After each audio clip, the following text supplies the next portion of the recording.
Chapter 5 Rhyme Time. I felt pretty proud of myself after the bus ride. Once I was back in room 26, I looked over at my pop-eyed neighbor. "Morning, Og," I squeaked to him, hoping that after the long, lonely weekend, he might be in a friendlier frame of mind. He responded to my greeting with dead silence and a grim grin.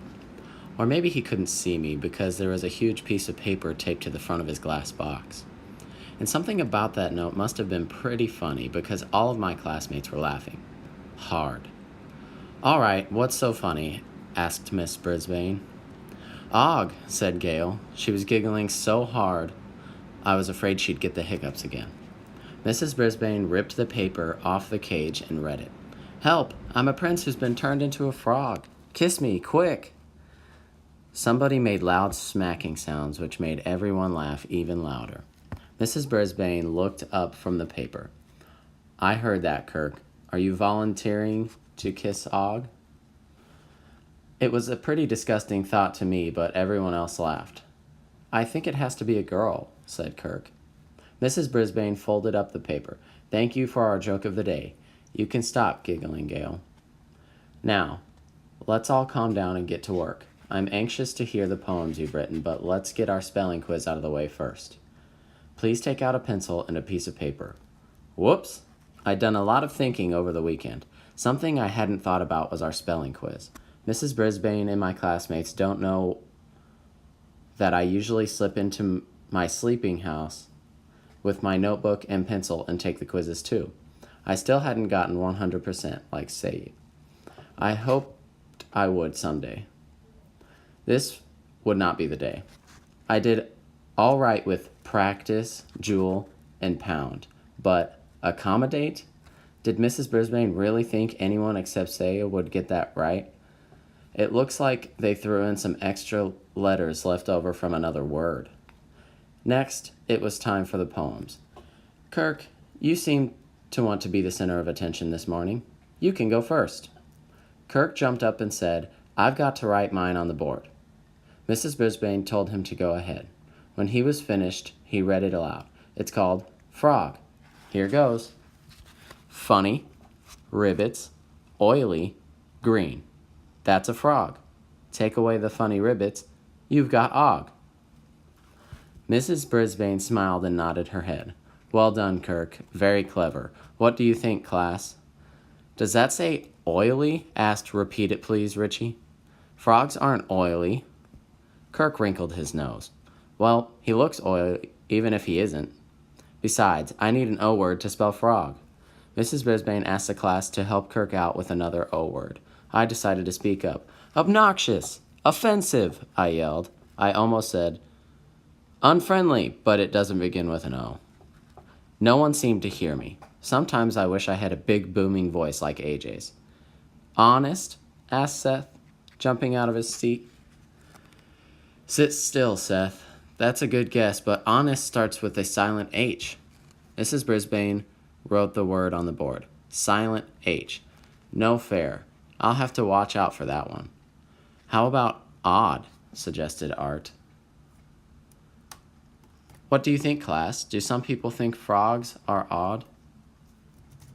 Some students nodded their heads. Nobody nodded harder than me. "What do you think?" the teacher asked Kirk. "Maybe oddball fits him better," Kirk said, smiling. Everybody seemed to like the answer, and I was not about to disagree. I glanced over at Og to see what he thought. Boing, he twanged. Everyone laughed, even Mrs. Brisbane. "Oh, Og, you are so funny," she said. Oddball, yes. Funny, no. In my humble opinion. Heidi waved her hand in the air. Og doesn't say ribbit. He goes boing. R is for boing. Heidi, that makes roing. Kirk looked very pleased with himself. Heidi frowned. "That's not what I meant." "That's enough on that one, Kirk. Why don't you work on it a little more?" said Mrs. Brisbane. She called for another volunteer. This time, Heidi actually remembered to raise her hand. When the teacher called on her, she stood up and read her poem. "I met a little frog and said, 'How do you do?' My name is Hopper. Is that your name too? He croaked. My name is Leaper. That's what I do all day. But when I tried to pick him up, Leaper ran away. Nicely done, Heidi, said Mrs. Brisbane. Good rhyming. It's a funny idea to use your own name. Anyone else? No hands were raised this time. How about you, Tabitha? Asked the teacher. What did you write? Tabitha looked scared. Mrs. Brisbane put on her friendliest smile. Don't be afraid. We won't bite, will we, class? Most of the kids smiled and shook their heads. Kurt growled like a lion, just to be funny, but I couldn't tell if Tabitha noticed.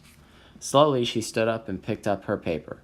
In a soft voice, she read her poem like it was one sentence, really fast like this.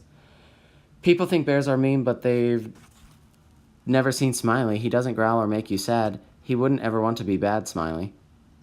I don't care what people say. He helps me get through the day, Smiley. Tabitha quickly sat down and stared at her table. Thank you, Tabitha. That's a lovely poem about a bear. I liked the rhymes, said Mrs. Brisbane. I saw Tabitha reach into her pocket and pat her stuffed bear. I also saw Mandy look over at Heidi and roll her eyes. I could even read her lips as she mouthed the word, baby. Any volunteers? Asked the teacher. Garth? Garth stood up to read his poem. Roses are red, frogs are cool. Now we've got one here at school. He folded up his paper. That's it. Mrs. Brisbane reminded him that the poems were supposed to have 6 lines, and Garth's poem had 4. Personally, I was in shock. Frogs are cool? What kind of poem is that? After I helped him and AJ with Mean Bean, Garth wrote, Frogs are cool? We didn't have time for any more poems because the recess bell rang and my classmates raced to get their coats and gloves. Tabitha took her time, waiting to see that no one was watching, and secretly stashed her bear in the pocket.